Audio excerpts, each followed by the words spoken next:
Fala galera, sejam bem-vindos a mais uma aula nesse canal. E olha que interessante hoje, aula número 3 da nossa playlist Sistema Nervoso Central. Nosso último encontro sobre sistema nervoso, você viu o neurônio, você entendeu o que é o neurônio, corpo neurônio, dendrito, corpo-soma, você lembra disso? Dendrito, axônio, e eu falei para você que tem um axônio mielinizado e que corre ali a carga elétrica. Pois é, e é sobre isso nosso encontro de hoje, nossa aula de hoje. Mas antes, olha bem aqui nos meus longos cabelos loiros encaracolados e me diz, você já tomou um choque? Como dizem lá na roça, aquela lambada? O que foi esse choque? Você tocou naquele fio desencapado, alguma coisa assim, você sentiu aquela dor, aquela sensação estranha, né? Entre dor, entre sei lá o quê, e uma contração rápida. Você teve um potencial de ação gerado diretamente por conta de um choque, ou seja, uma carga elétrica rolou no seu organismo. E cá para nós, isso não foi legal, incomodou pra caramba. Então vamos lá, que tem bastante coisa legal para te mostrar hoje. Você está vendo aqui um neurônio nessa nossa tela 3D, eu vou te passar um vídeo. Tá aqui, galera, um vídeo, esse vídeo está disponível no YouTube, vou deixar o link aqui para você poder acessar depois. Então vamos dar uma olhada no que verdadeiramente acontece. Olha aí, a gente chegou aqui no axônio do neurônio. Você está vendo aí Na, Na+, K+, o que é isso? Então a gente está vendo Na é sódio, K+, é potássio, beleza?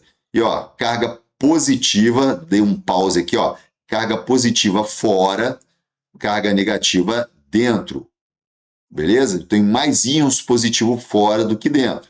E aqui você tem, né, os receptores por onde isso vai passar. Beleza, são os canais iônicos. Olha só, negativo, e agora a gente começa a inverter a polaridade. Estamos despolarizando.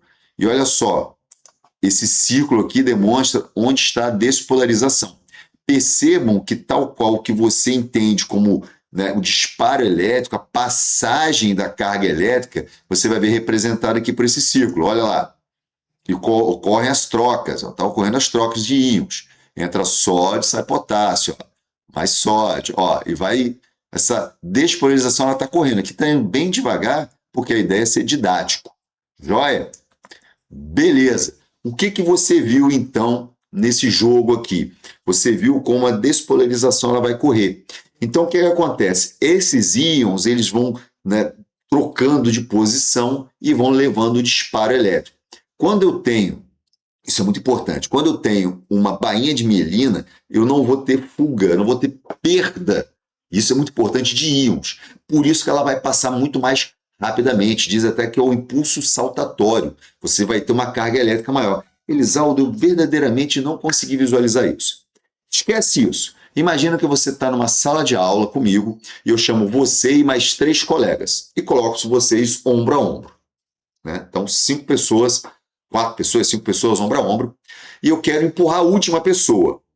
Então aqui vamos imaginar as 5 pessoas, eu estou aqui, eu vou ter que fazer isso daqui para chegar aqui e empurrar essa pessoa. Eu vou gastar um tempo para fazer isso. Se eu empurro essa, o ombro dessa bate nessa, e uma vai tocando a outra, até que a última é empurrada e sai do lugar.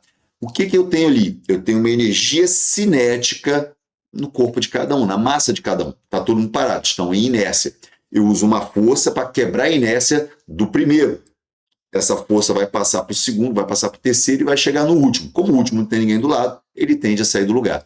É essa a ideia básica quando a gente fala de impulso saltatório.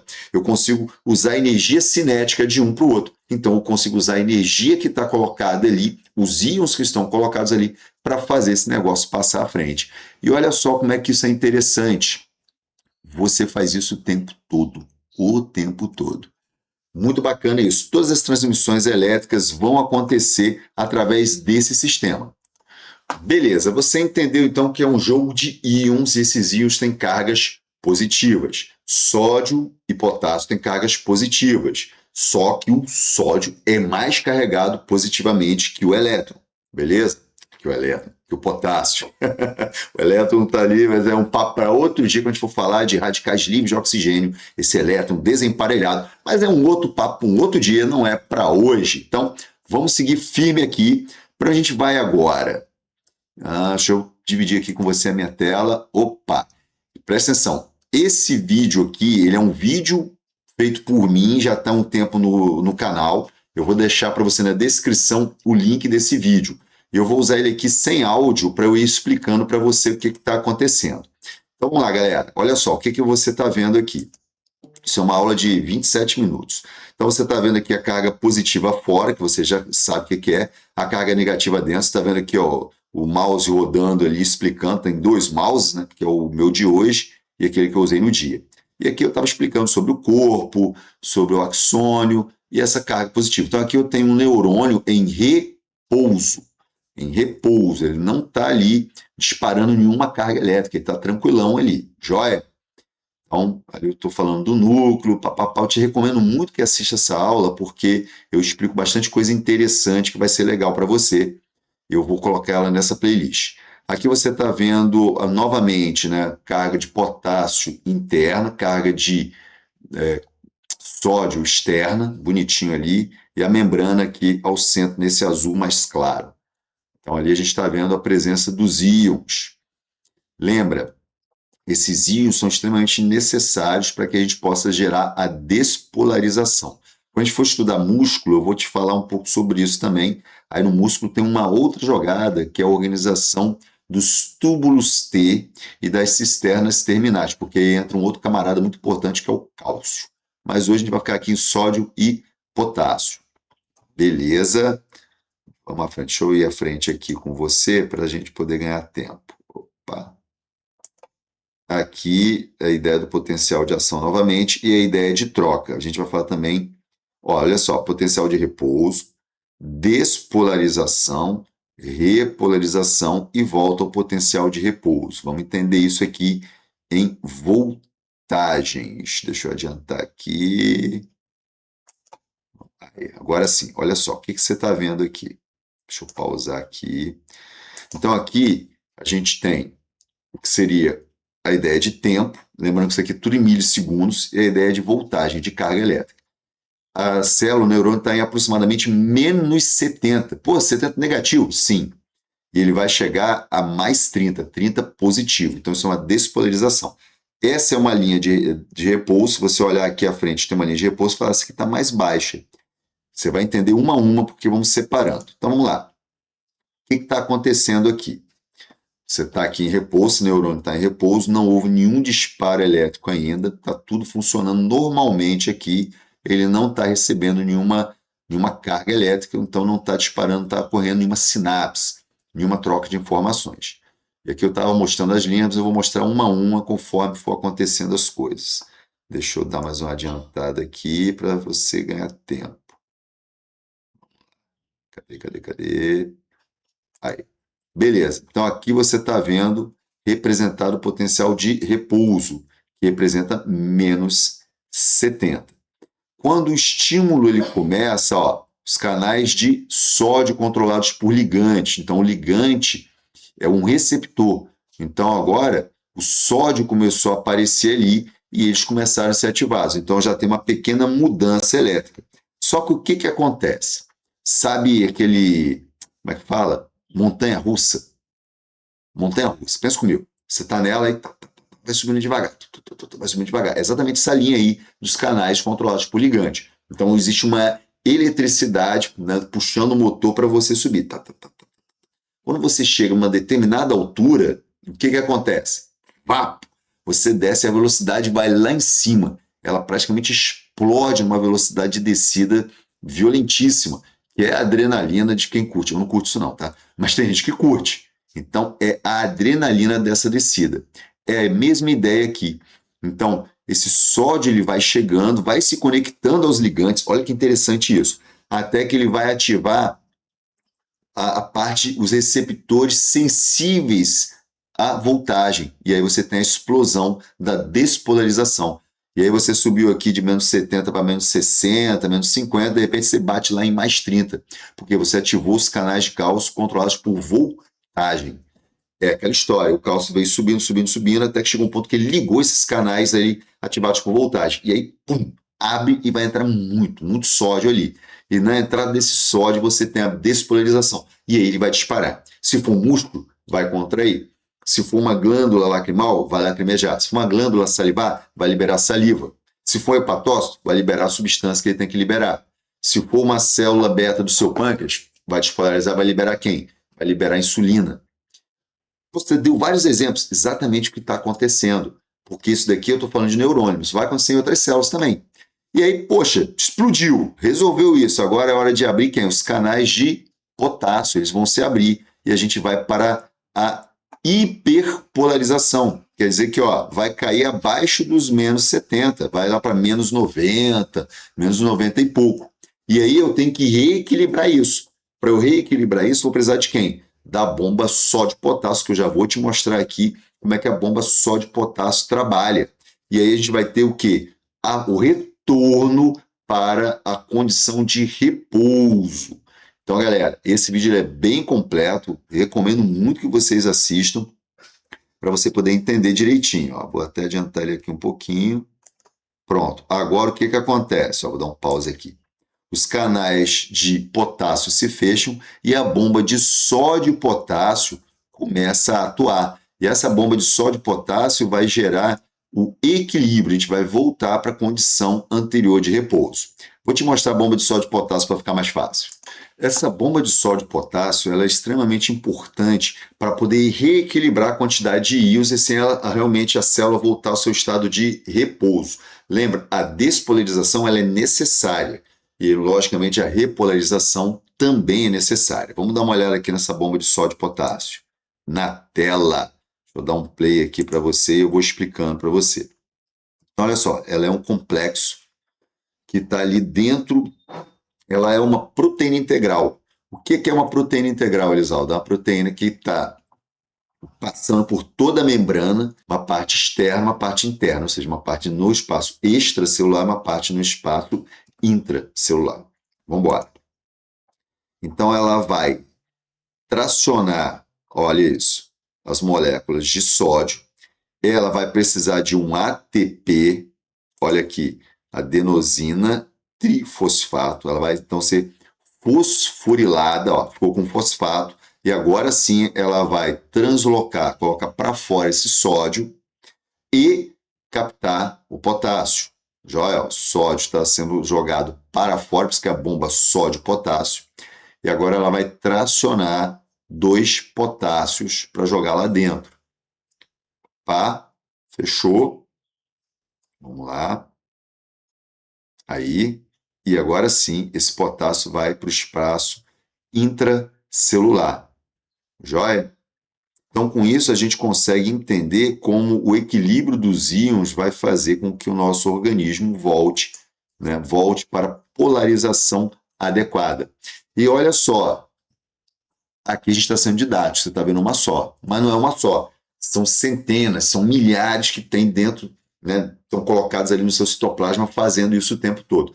E é tudo como uma orquestra. Se você já viu a apresentação de uma orquestra, aliás, não sei se você gosta de rock, Scorpions com a Banda Filarmônica de Berlim, maravilhoso. Moment of Glory, fica aí a dica se você gosta de rock. Mas voltando para a aula, de vez em quando a gente dá uma devagada, faz parte. Mas voltando lá, se você já assistiu uma orquestra, você vê que eu esqueci o nome, né, o maestro, sei lá, o cara que está ali com a batuta guiando, ele vai colocando em cada momento cada um dos vários instrumentos para trabalhar e fazer a sua parte naquela música, naquela harmonia.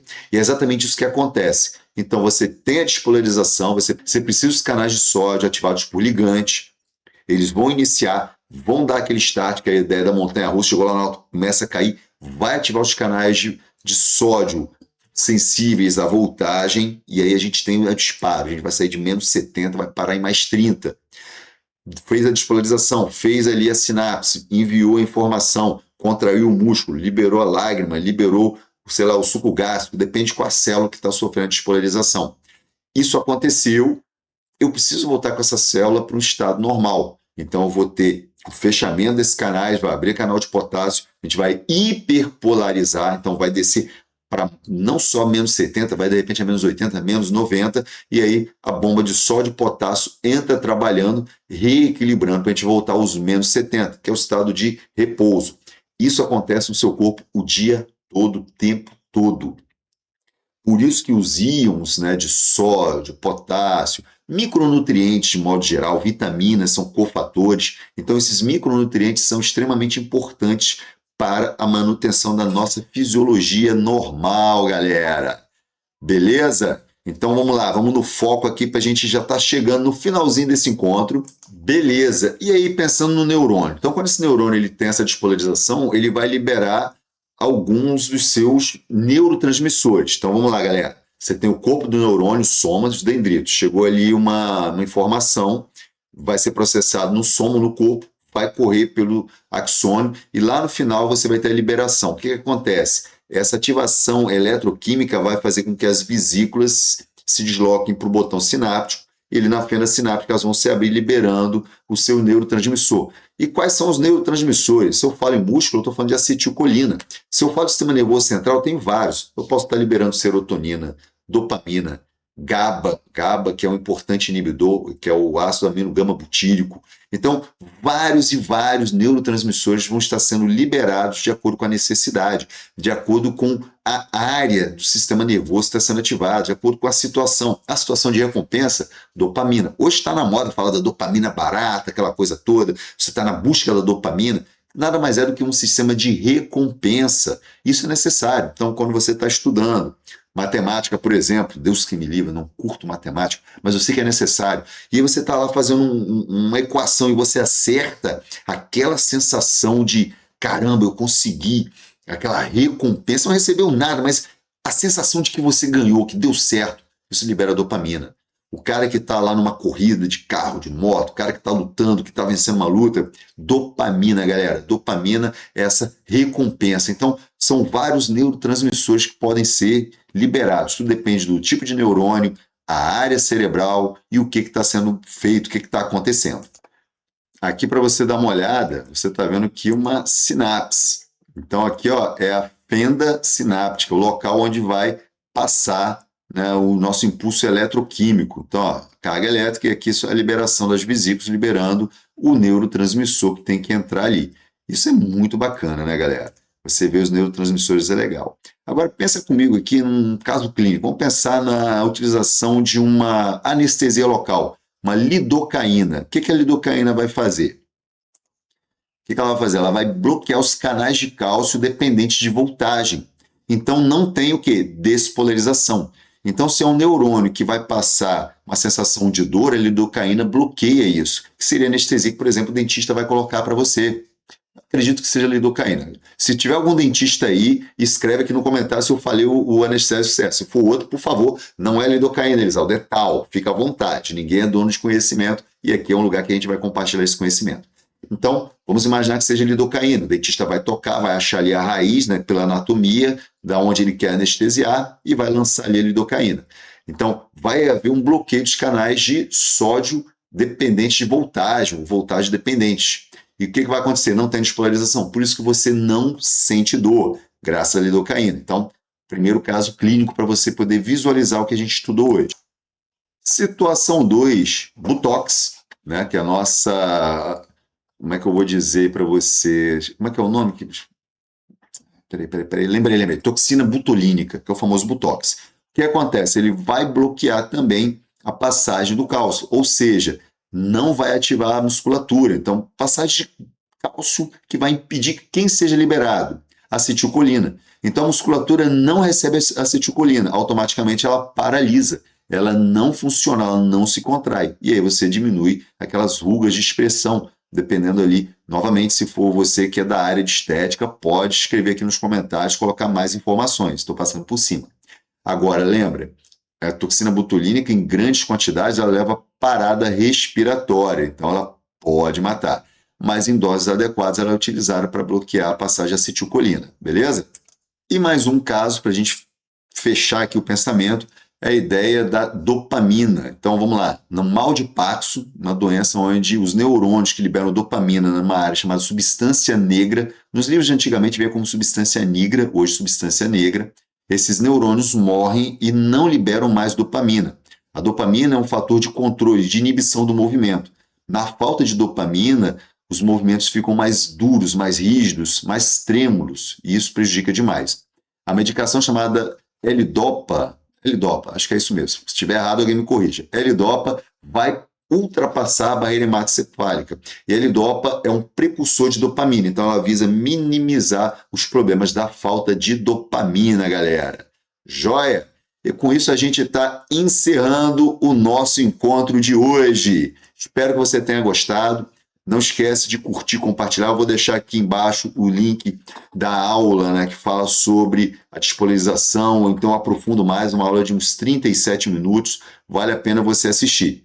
E, logicamente, vou deixar aqui o link da nossa comunidade Fisiologia Humana 360, caso você queira conhecer. E se você gostou dessa aula e quer aprender mais, tem um link aqui embaixo também do meu grupo de WhatsApp, é um grupo 0800. Nesse grupo eu entrego apostilas, eu entrego material PDF, eu entrego o aviso das aulas que vão acontecer aqui e outros materiais, tudo 100% de graça para você, estudante da área de saúde. Então, não perde não, já clica ali e vem para o nosso grupo.